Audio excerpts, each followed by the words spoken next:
On the western edge of Australia, perched on the fringe of the continental shelf, lies a chain of extraordinary islands.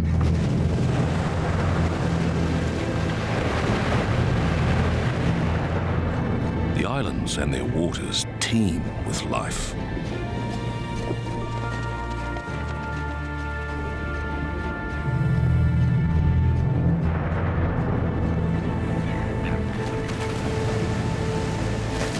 Curiously, the world here seems to be upside down. The seasons are reversed. Summer, not winter, is the time of hardship. Trees shed their bark instead of their leaves, and ocean currents flow the wrong way. Even the evolutionary rulebook seems to have been turned on its head.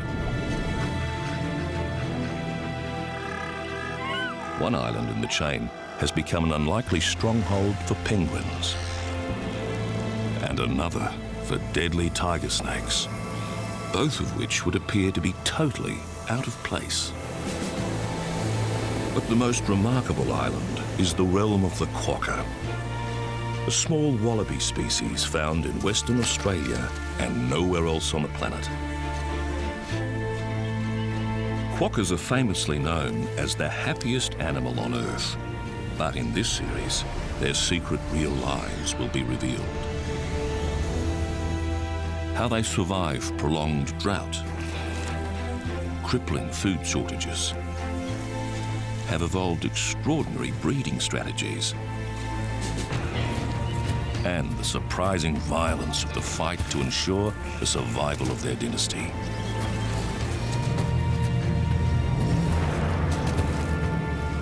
This is Rottnest Island, Kingdom of the Quokka.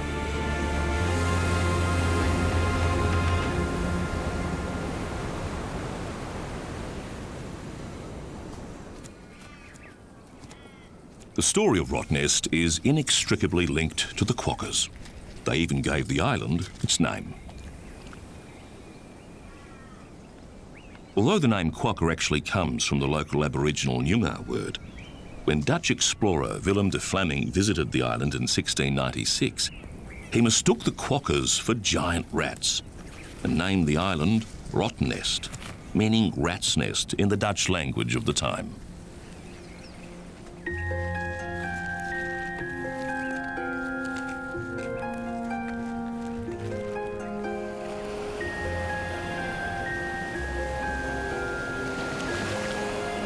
But it's not that long ago, in geological terms, the mere blink of an eye, that Rottnest and its island neighbours didn't exist at all.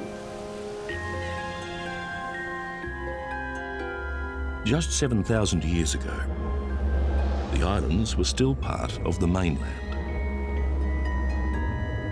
Then, as the sea levels rose, things began to turn mysterious in the island chain. Even though the islands are close together and were formed at about the same time, they could hardly be more different. It would appear that once the islands separated, nature went about dividing up the real estate equitably, giving it to the animal most suited to adapting to each environment. This is no more apparent than on Rottnest, the kingdom of the Quokka.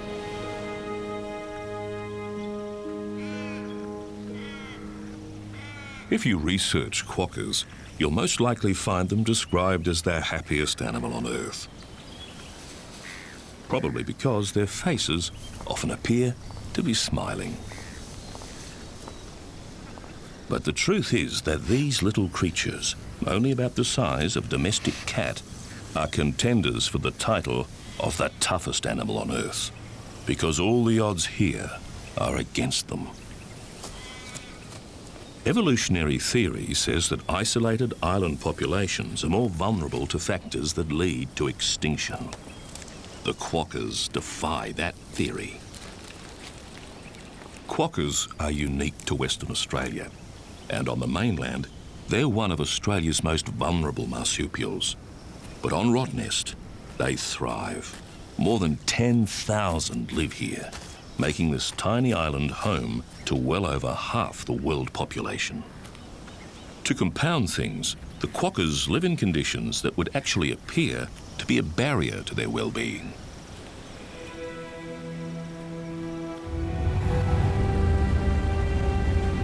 Rottnest Island is around 19 square kilometres of limestone outcrop.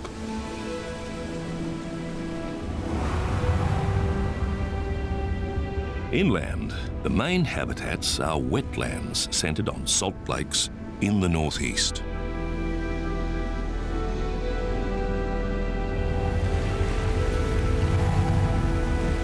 Scrub heath towards the west.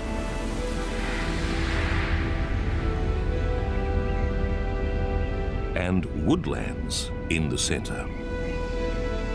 It may look lush, but surprisingly, it isn't if you're a quokka dependent on the habitat for your existence.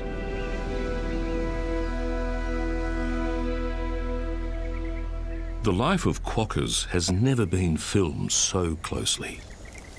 So, we'll follow this colony who live in the central woodlands to see just how it is they withstand the hardships they face.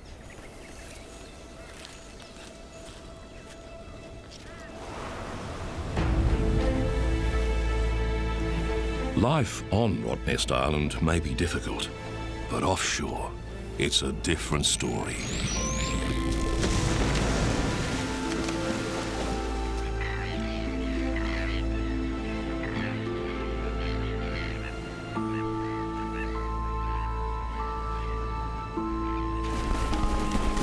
The ocean in this part of the world has a spectacularly rich food chain. It begins with the seagrass meadows. Up to 10 species of seagrass grow here. Carbon is critical to all ecosystems, and seagrasses are 35 times more efficient at sequestering carbon than rainforests, underpinning the food chain.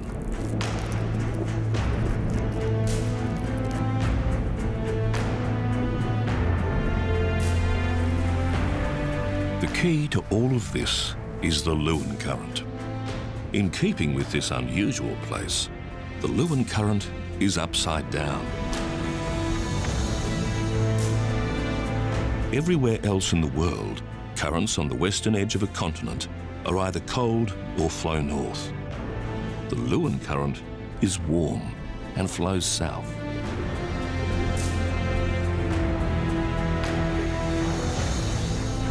This warm water creates the ideal conditions for the seagrasses.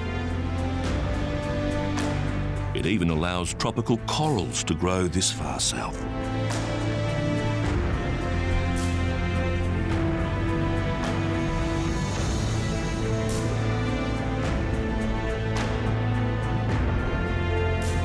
Rottnest's coastal waters also provide prime pickings for another of the island's most successful species.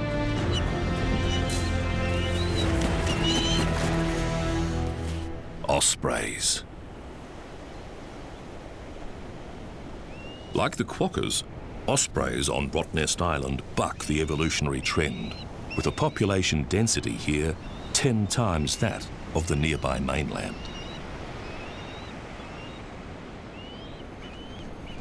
This pair are long-time residents of Little Salmon Bay in the south of the island.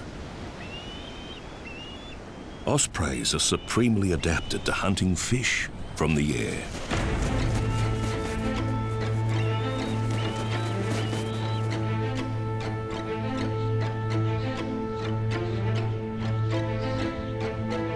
The male looks for fish swimming close to the surface. Ospreys can see prey from 40 metres up. He spots a fish. He can hit speeds of 80 kilometres per hour in the dive. Ospreys have even been killed misjudging the depth of the water and hitting the reef.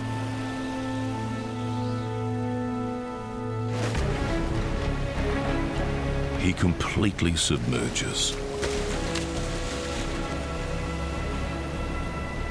Ospreys waterproof their plumage with oil from a gland at the base of the tail, and he simply shakes the water off.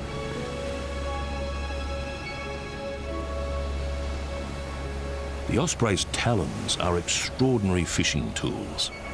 Their feet have barb-like scales on the underside to grip the slippery catch, and their outer toes are reversible, allowing them to have 2 claws pointing forward and 2 backwards, giving a secure grasp on the fish.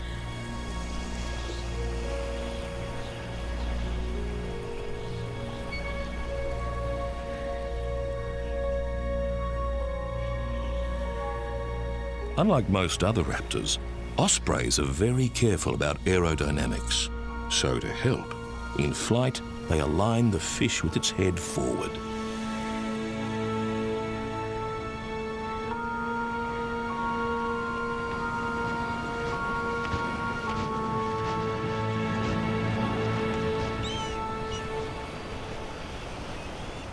Ospreys can easily take fish equal to their own body weight, around 2 kilograms. The male takes his catch to a feeding perch he set up near the nest.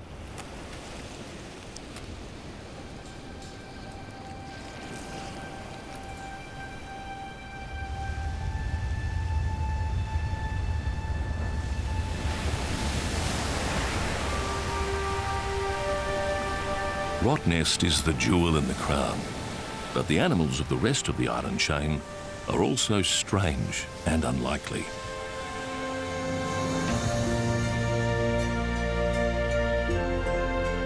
Less than 20 kilometres away from the Quokkas' home on Rottnest, Karnak Island is a serpent heaven or hell.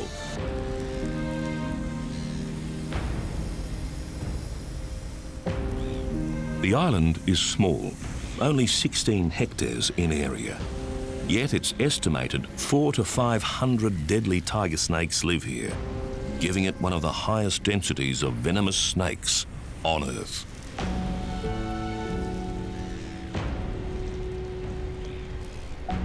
Here, they've become monsters. They can be twice as heavy as the tiger snakes on the Western Australian mainland. And as part of what seems like the island chain's grand evolutionary experiment, the tiger snakes here have evolved to thrive, despite the environment appearing to be just the opposite of what they need.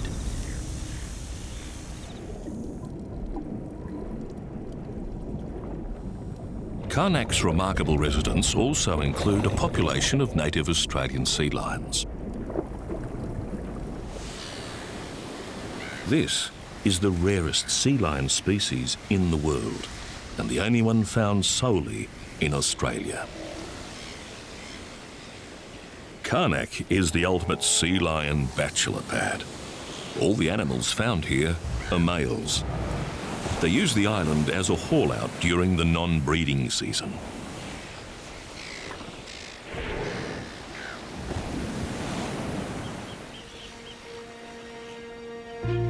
Further south is Penguin Island. Over 1,000 little penguins live here. They've spent the day hunting at sea, and they return after dusk. This is the most northerly colony of little penguins in the world.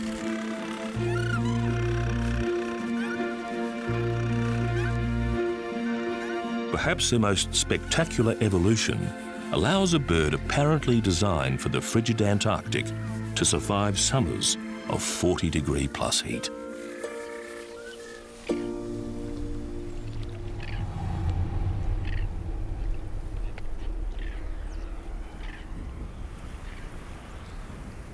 For much of life on Earth, it is the cold, hard winter months that are the time of hardship. But in the upside-down world of these islands, it is the brutal summers that are the hardest to survive. With temperatures edging 40 degrees centigrade, the crested terns are trying to feed their chicks.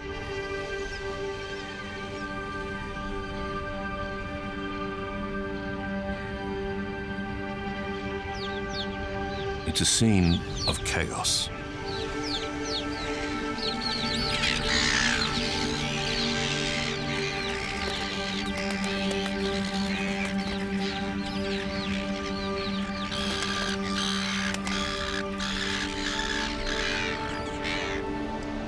In blasting wind and baking sun, chicks desperately try to find their parents.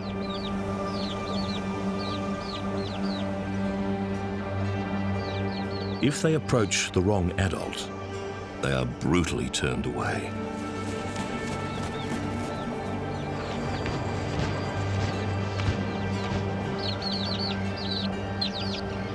Some are harassed and attacked.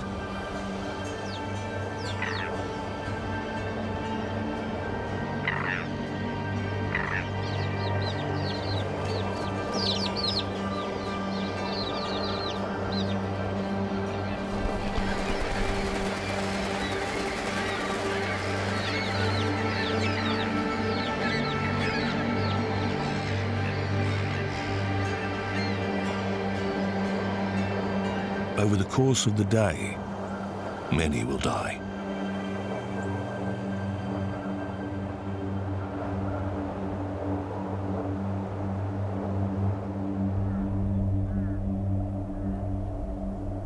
But the harsh summer begins to reveal just how hardy the Quokkas of Rottnest are.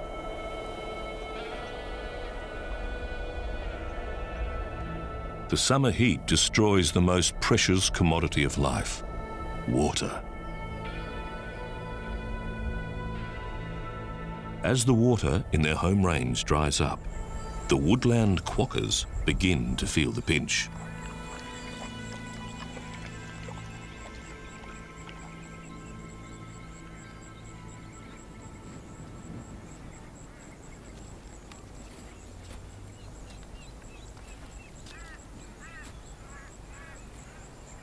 They guard their share aggressively.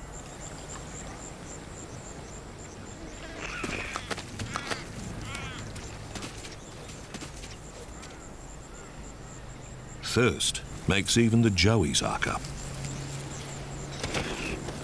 even though they aren't really in the right weight division.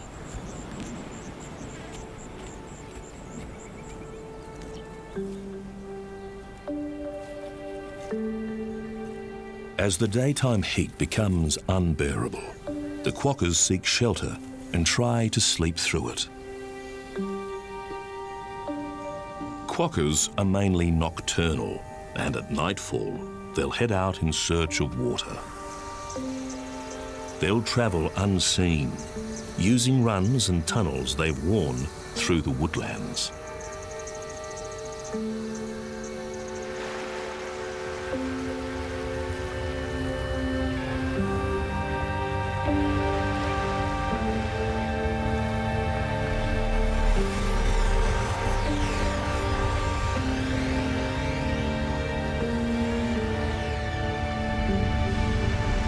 For the first time, night vision cameras reveal their activities.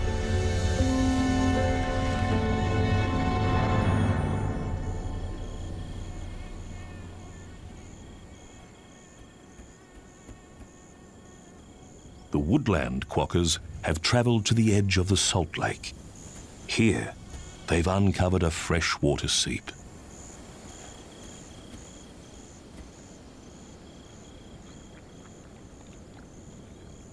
It's only a trickle, but it's precious.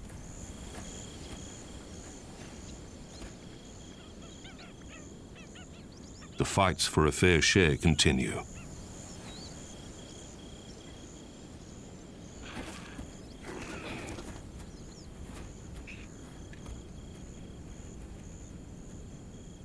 It's every animal for itself.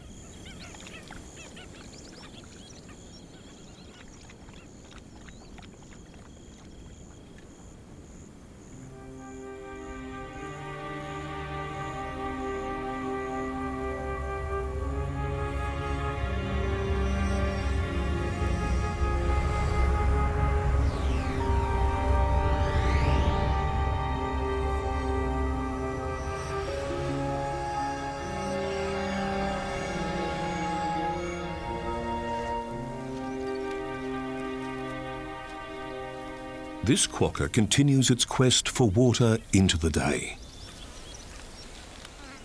It's feeding on samphire.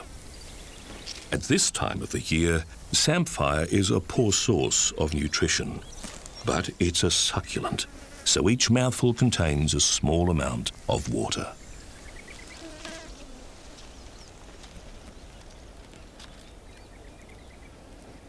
For some quokkas, this could be the only source of hydration for weeks on end. But remarkably, they're capable of surviving on just this.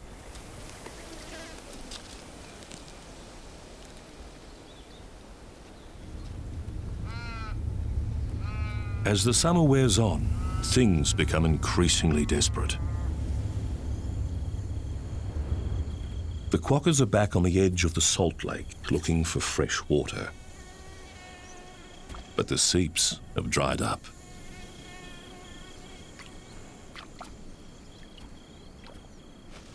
In desperation, this animal takes a drink.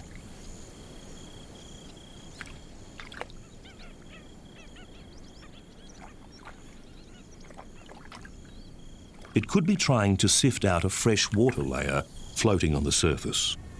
Or this may be the first time a quokka has been filmed drinking salt water.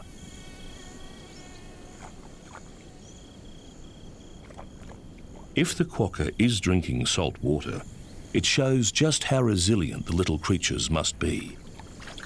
This water is 4 times more saline than the ocean. In most mammals, this starts a vicious circle as the kidneys produce more urine to expel the excess salt, leading to further dehydration and eventually death.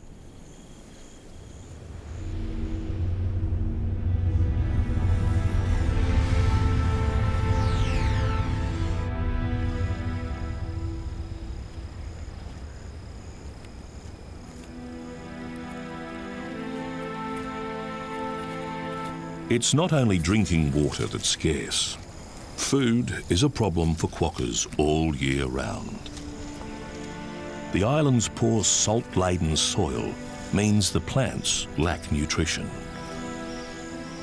Quokkas eat for most of their waking hours, but even so, they battle malnutrition all the time. The woodland quokkas glean what they can from the sunburnt vegetation. As summer wears on, the plants produce less and less of one essential nutrient, nitrogen. Nitrogen is critical to the quokka's ability to produce iron in their bloodstream.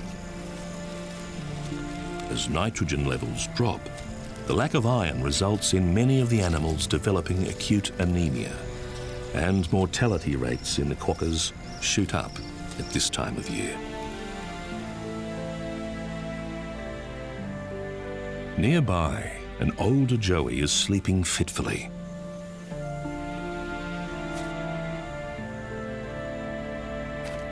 It could almost be dreaming of fresh food and water.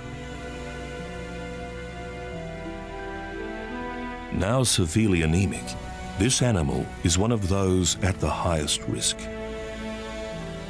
Studies of the skulls of quokkas that succumb to the summer die-off show that most deaths are in animals that are about a year old.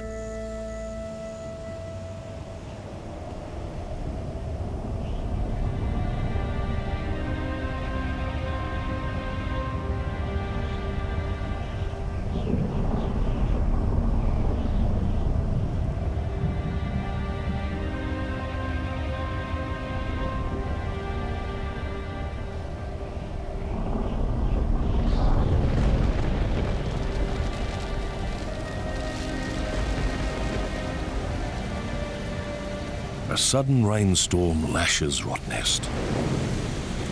The weather's broken and temperatures drop.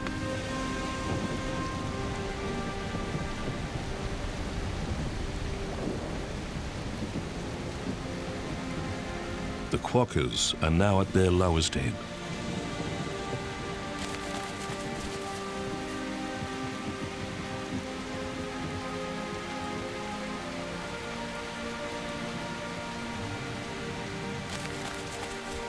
Some are too exhausted even to drink the life-giving fresh water.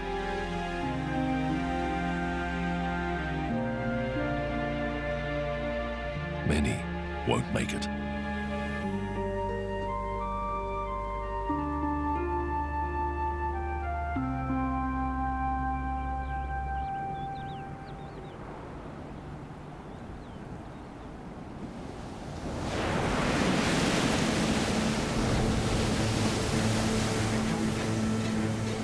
The storm isn't bad news for every animal here. The surf's up, and the local population of dolphins are determined to make the most of it.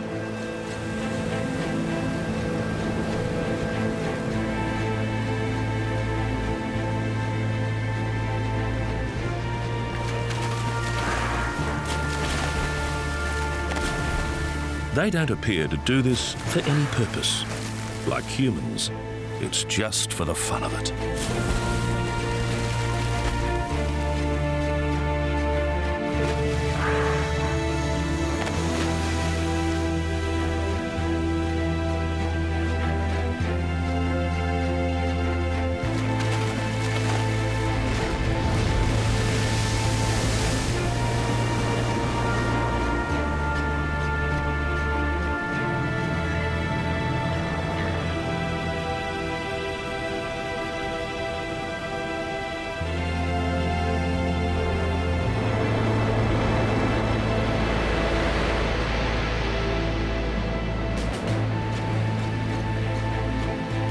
They make full use of the perfect waves caused by huge swells from the west hitting the island's reefs.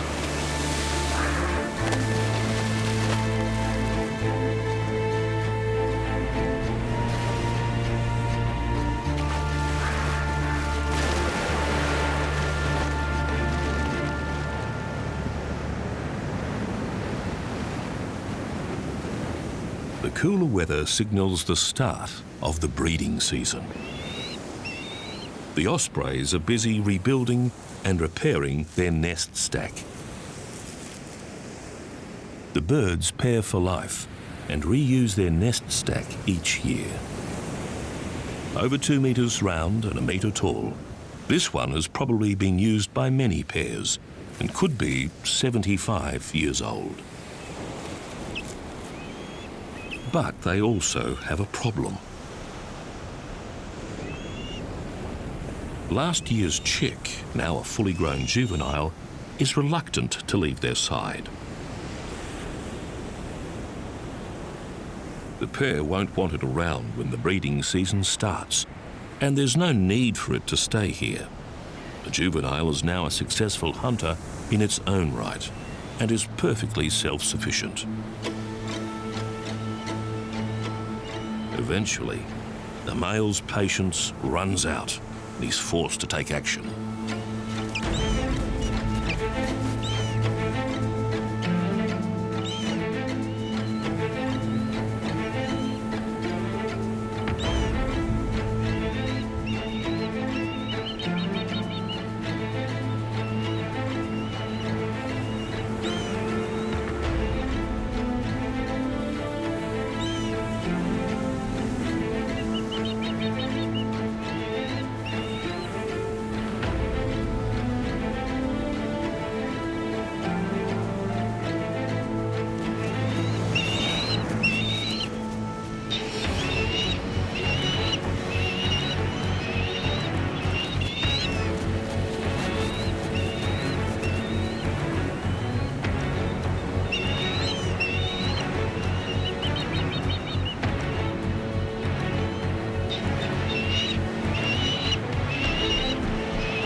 Finally, the juvenile has got the message. Although it seems it's not impressed.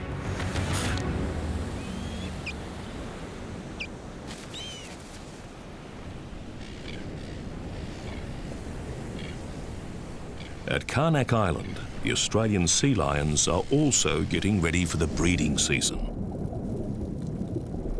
In this all-male colony, The sea lions engage in a strange pre-mating behaviour, where the older, bigger animals assert themselves over the juveniles in a balletic show of sexual dominance.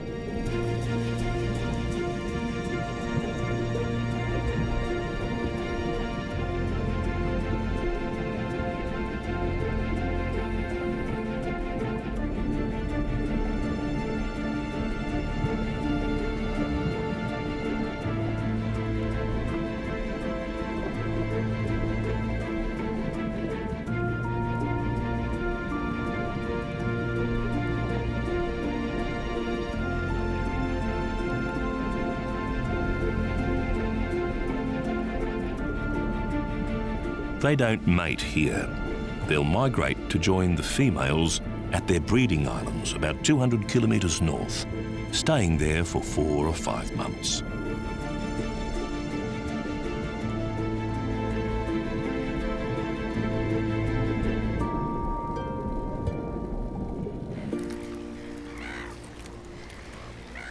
Ashore at Karnak, the tiger snakes are one of the few creatures that don't thrive in the cooler temperatures.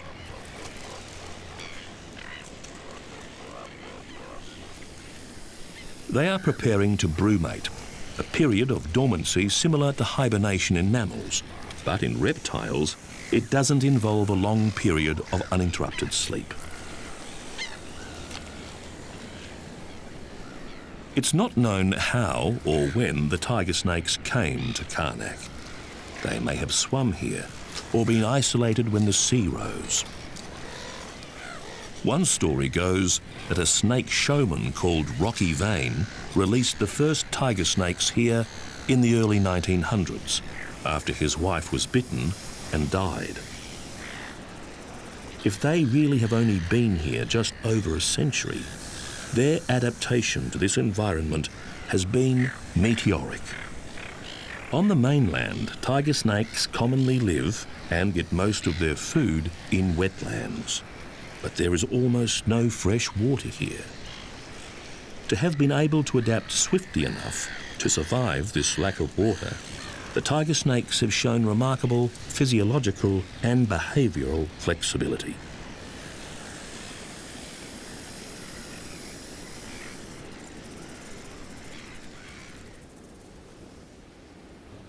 On Penguin Island, the penguins have mated, and this female is incubating her eggs.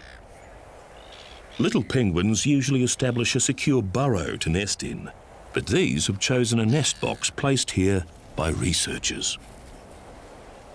The penguins share the duty of tending the eggs by alternating, with one parent on the nest while the other forages at sea.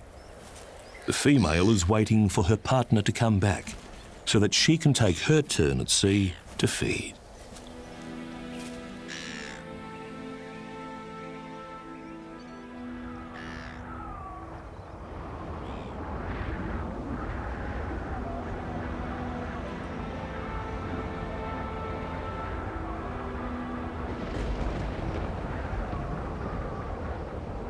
Winter weather hits the islands with its full force.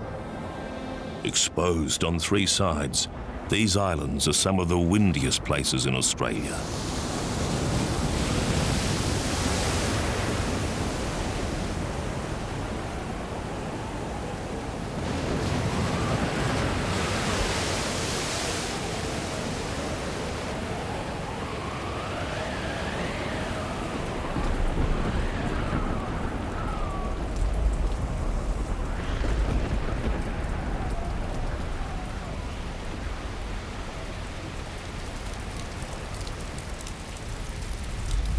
For the Quokkas, the cooler weather is a welcome respite.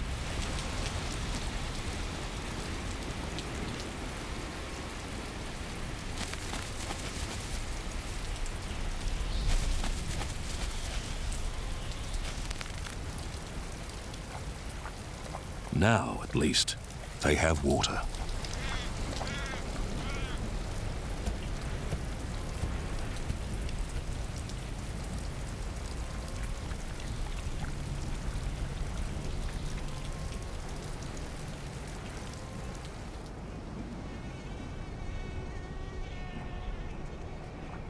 But food is still a problem.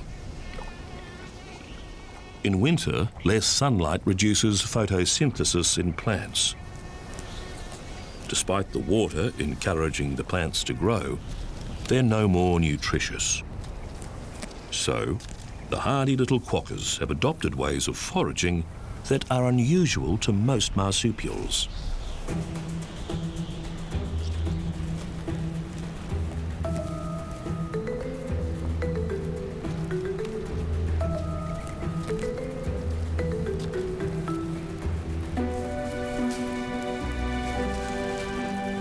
One climbs a Rottnest Island tea tree to get at the best shoots.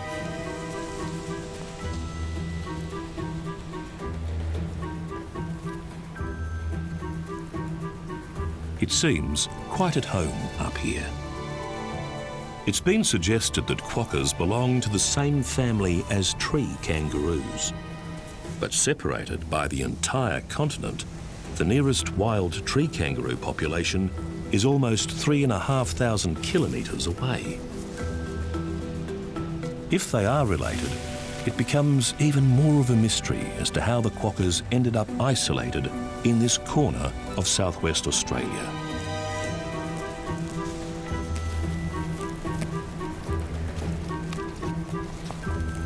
As the quokkas forage, it appears that some are most definitely not related to tree kangaroos.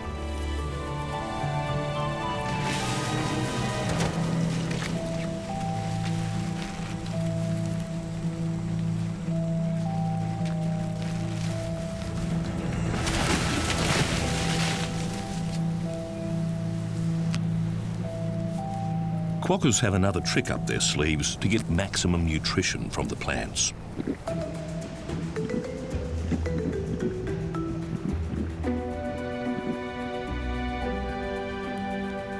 They swallow some of the food without chewing it, where it's broken down by partial digestion. The quokkas regurgitate it and eat it as a cud, extracting many more of the nutrients. Although it seems that sometimes this can come at a price.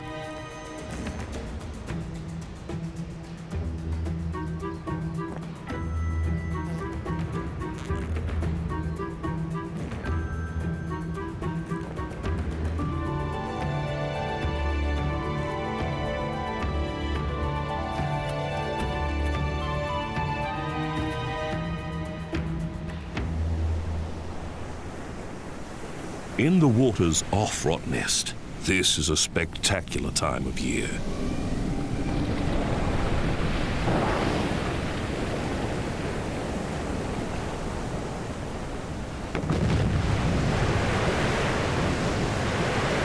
The humpback whales are passing by on their migration north.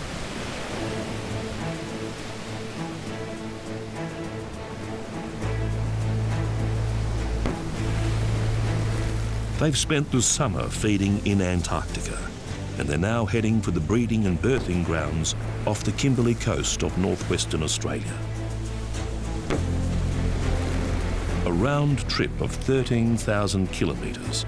This is one of the longest migrations of any animal on Earth. Many of the females are on an express trip to give birth to calves conceived in the Kimberley last year.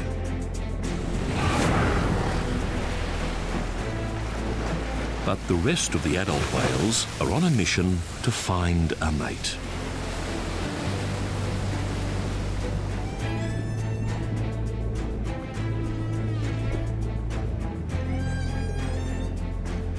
Male and female humpbacks use sound to attract attention, and the ocean off Rottnest Island begins to echo to their communications.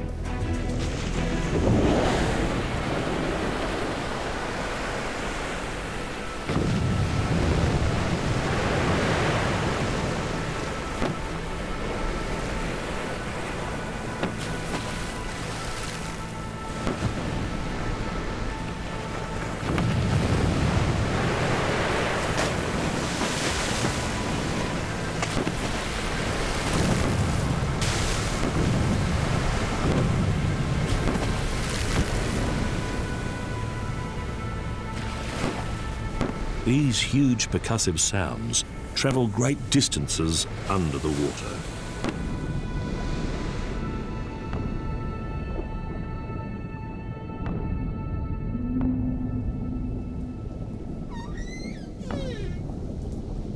So does the male's song.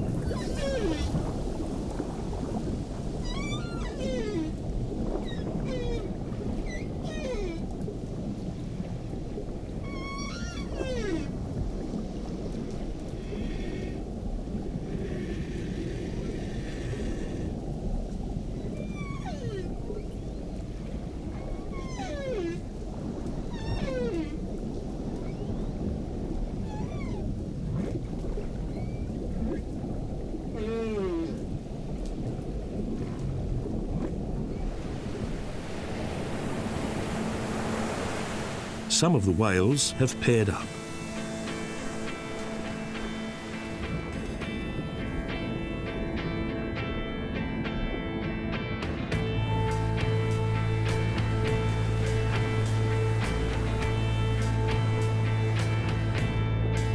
Their interactions culminate in a sight seldom caught on camera. This is a likely mating or attempted mating.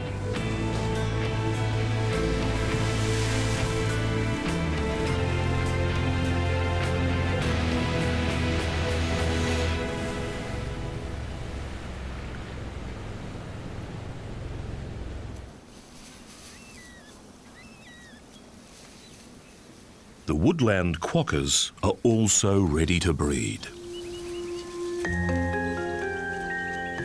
The mood in the colony has changed. It's not known if this sniffing behaviour is the quokkas checking each other to see if they're ready to mate. But as the females enter estrus, it increases.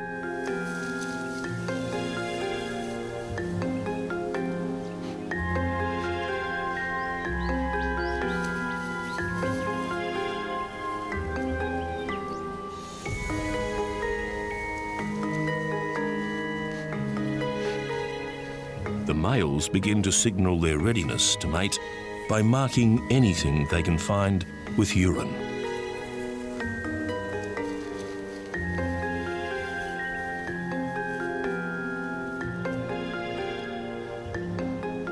Some of the males begin to show aggression, at first directing their attention to local flora.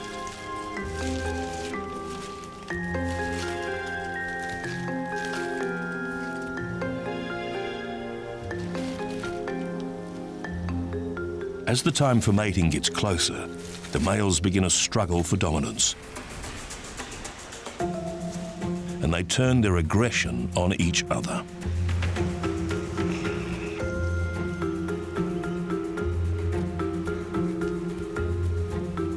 One male seems to be actively seeking trouble.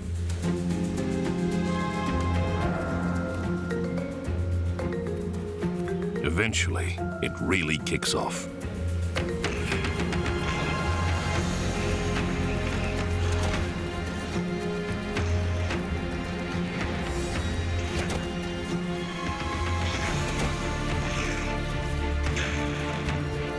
Quokkas can be surprisingly vicious.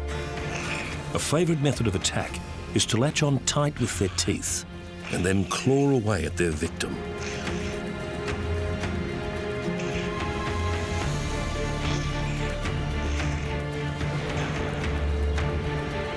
This can leave nasty wounds.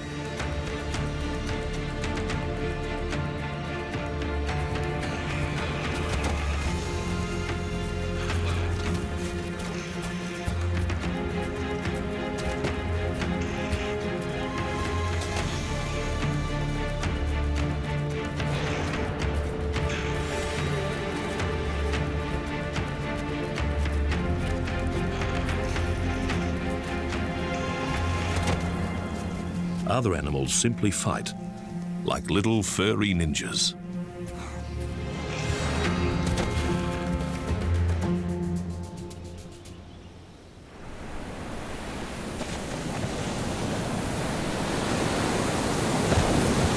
The The Osprey pair are first to actually mate.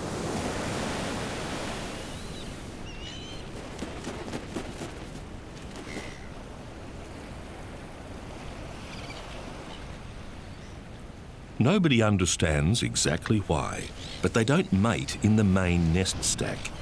They use a secondary nest close by. The secondary nest isn't used for raising chicks, but the birds often interact here and sometimes use it to eat their catches.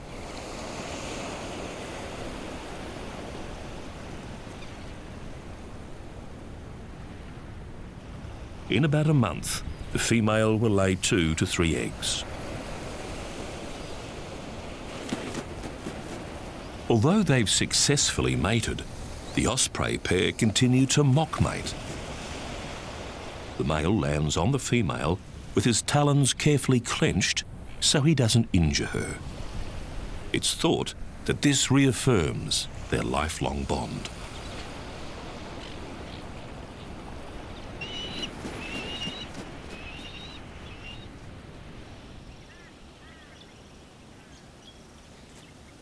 The male Quokkas, too, are now really gearing up to mate.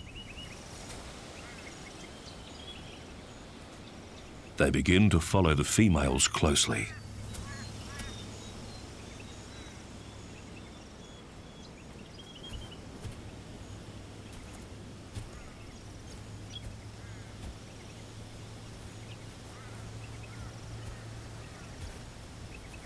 Some females still have older joeys, and they reject the male's advances.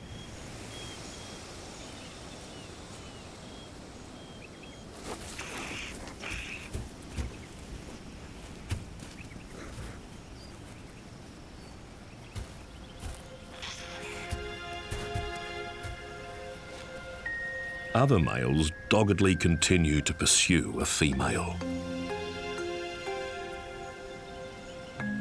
It all seems to be utterly exhausting.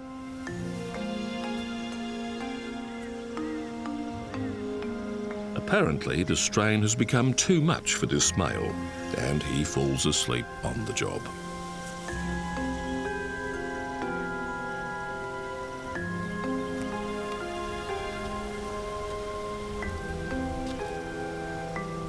Finally, they do mate.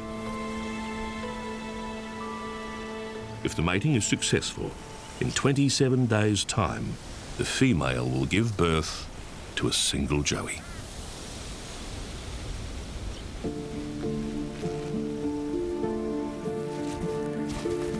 On Penguin Island, in the nest box, the female's partner hasn't returned for some days. She's held on as long as she can, but faced with starvation, she has only one option. She abandons her eggs.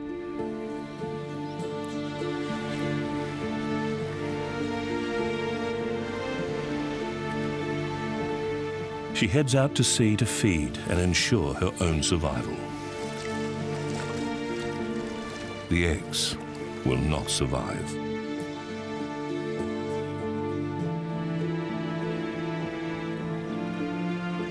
Back on Rottnest, members of the woodland Quokka colony face an uncertain future too. Like many, this female is exhausted.